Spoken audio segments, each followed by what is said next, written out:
Do you spend much time here in the studio? Far too much time, probably, yeah. You can lose yourself in here for hours just playing guitars, or when you get the inspiration. So you, like today, I'm working on this song that's going to be part of the set for next year. So because you're working towards something, I think that gives you the impetus to get in here early, and you can spend all day doing stuff, you know. As you get older, you know, less things happen to you. You know, when you're in your 20s and even your 30s, you know, you can write a song about anything. You know, you fall out with a friend, you break up with a girl. As you get older, your life becomes more settled, and thankfully you don't want these, you know, these highly critical things to happen, because, you know, I'm quite happy with my life, and I don't want to have a breakup. So things like that get harder, but thankfully the songs keep coming, so that's a good thing.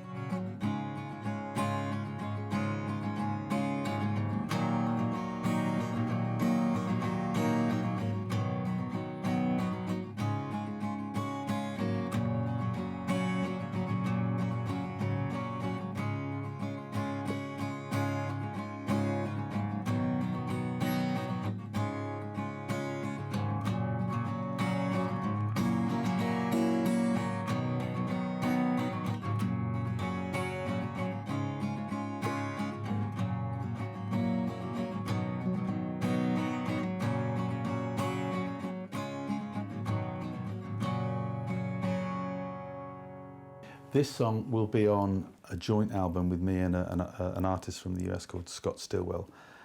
So we write together, but we've never done an album together.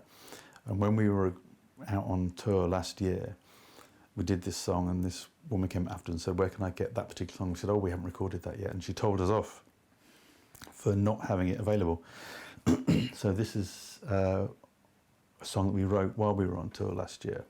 And we said, we're not making that mistake again. So he'll go into a studio in Des Moines, Iowa, and I'll go in here and I'll record my parts. Then I'll send him the files, then he'll record his parts, and then they'll be mixed together. So we'll have a joint CD to sell. So this is me doing the basic work for it. So little riff here, guitar here, vocal, another guitar, bit of bass, bit of harmony work. It's very childlike.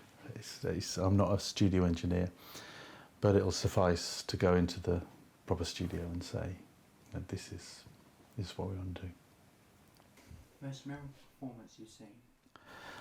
Oh, myself. Over the years, McCartney, the first time I saw him in 75, I think, 76, when the Wembley Arena was called the Empire Pool Wembley, and McCartney, he hadn't done Beatles songs since the split up of the Beatles, and in this concert he decided to start playing Beatles, and of course there was no internet then, so nobody knew what the set list was, and the arena goes really dark, and he starts playing Yesterday, and 70,000 people just go absolutely nuts. You know, that was a great gig. This one I got in 1990, and it was a workhorse for many, many years. Sort of fed the family on that one. This I bought in Nashville in 2015. It's become my go-to guitar now. This was when I was in a Beatles tribute band, my John Lennon guitar. Some of these guitars only ever go into the studio. They never go out live. You know, so they're a bit too precious. And this is a bass I use in one of the cover bands that I'm playing. So I like to still play a bit of bass. So this is a a photograph from 1987, I think it is. These were the album cover of an album we made for CBS in America, which sadly never came out because of Sony buying out CBS and then, you know, politics within record labels and stuff like that. It took me about 25 years to get my songs back from CBS, but I got them in the end. But it's a nice reminder of a golden time. It was a, you know, fantastic period in time, and the album that was made was by a producer called Colin Fairley, who, as I told you earlier, was a great mentor of mine. So I like to keep that around as a memento of times gone by. This is a favourite photograph of mine. It's of me at the mixing desk in BBC Studios in Maida Vale. Very famous place where the Beatles did a lot of recordings. I mean, everybody was there, from Sinatra, Ella Fitzgerald, Dean Martin, Bing Crosby. They all performed there in that studio, and so it was very nice to be invited in there to do some recording. So I haven't put it up yet because I can't find a space for it yet, but I will get around to it. And what's your favourite song? My favourite song ever? Wow. That changes on a daily basis, and it changes with the mood I'm in. Probably my favourite Beatles song would be Don't Let Me Down, again a Lennon song. But then on another day, it could be Here Comes the Sun, when the sun comes out on a sunny day, and that comes on the radio. It's just like, oh, you know, the gods have come together to make this moment.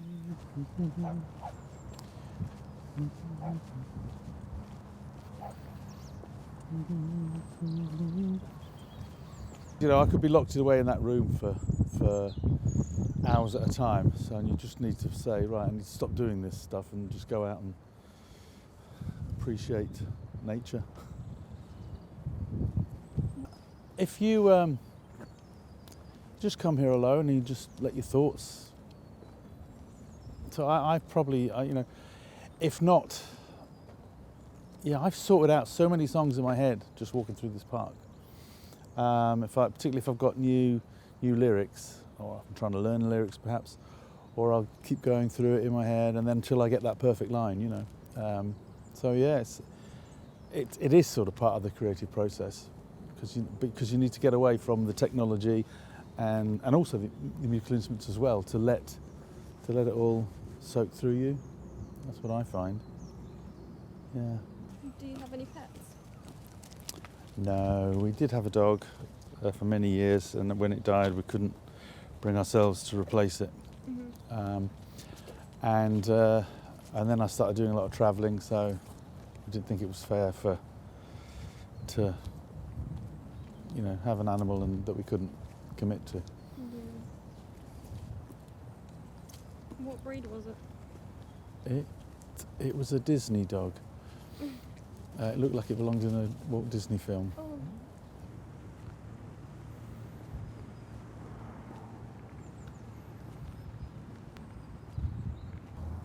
One of the things I said in the US was that I would embrace every opportunity, and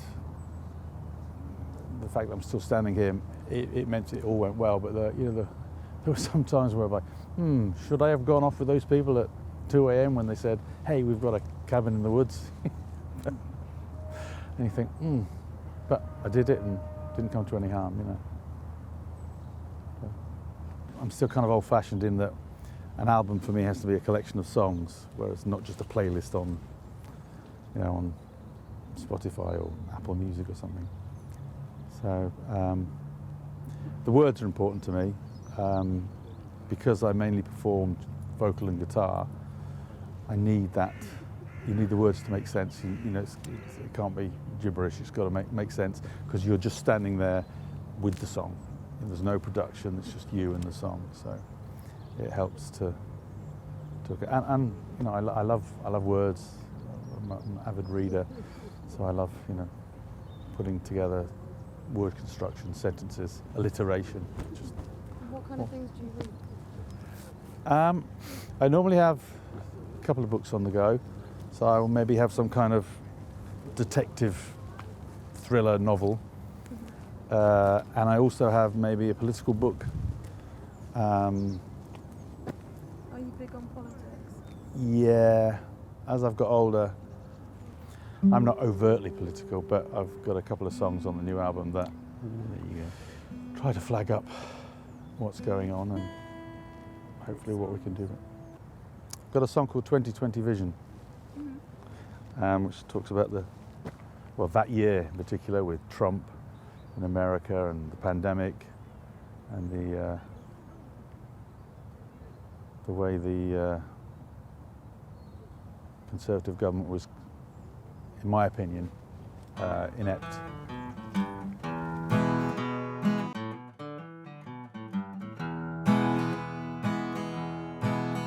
On Pennsylvania Avenue, they put up a barricade to hide the many broken dreams and keep out the people they'd betrayed.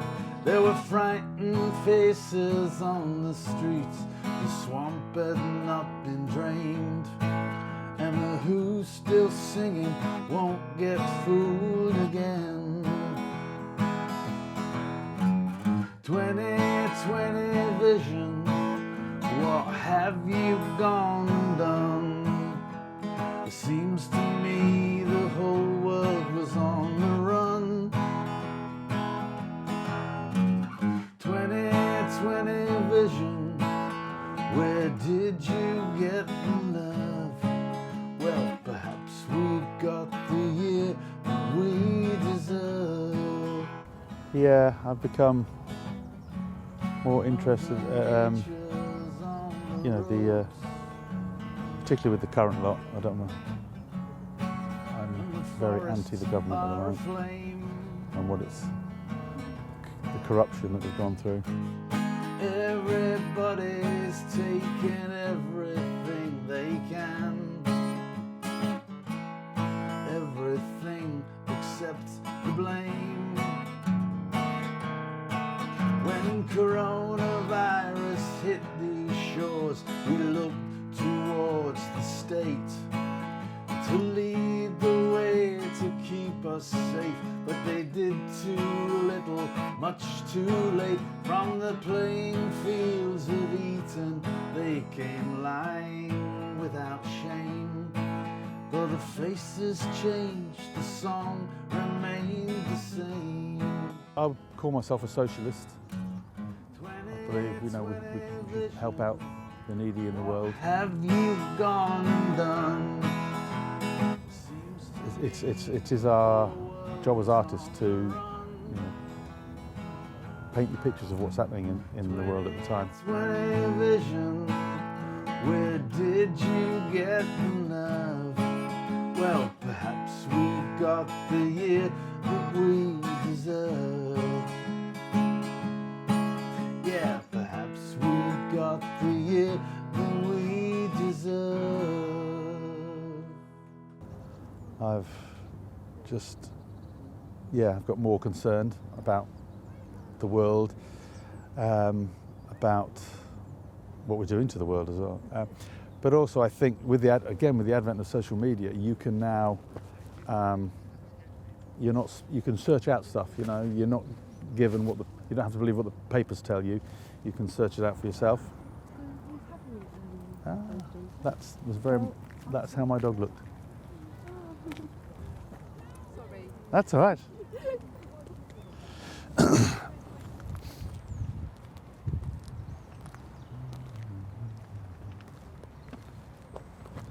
Let's all stare at the sun.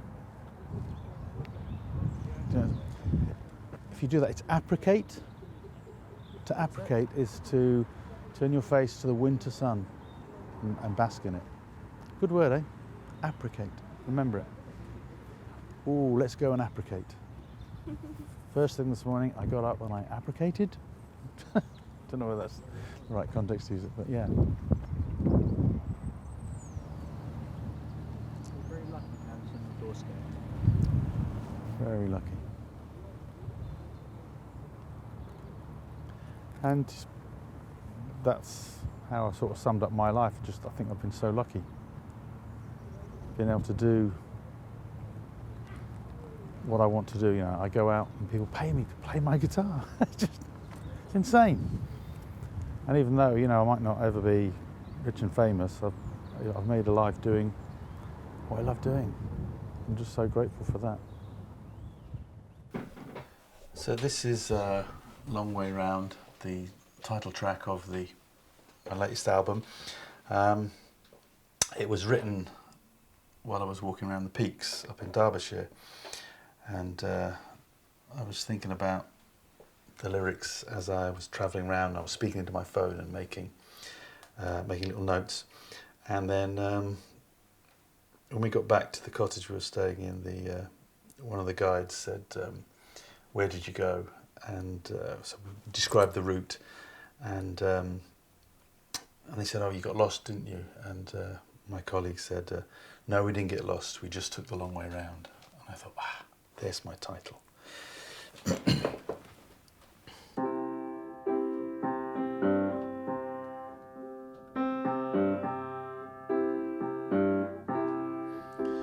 We all wear different faces to hide the way that we feel, and we wear them for the longest time, forget which ones are real. And when I look behind my own mask, I didn't like the man that I found, so I went out searching for myself. I just took the long way round. I went to see the great and the good, to see what they might say, but neither priest nor politician could help me find my way. There were times when I should have raised my voice, but I left without a sound. So I went out searching for myself. I just took the long way round. I traveled far, only to find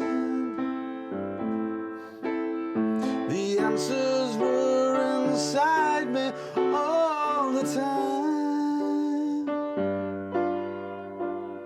Well, now my journey's over, I'm not looking anymore. I finally found out who I am and the things that I stand for. I don't suffer fools, and I question rules, and I always stand my ground. I went out searching for myself. I just took the long way round. I went out searching for myself. I just took the long way round.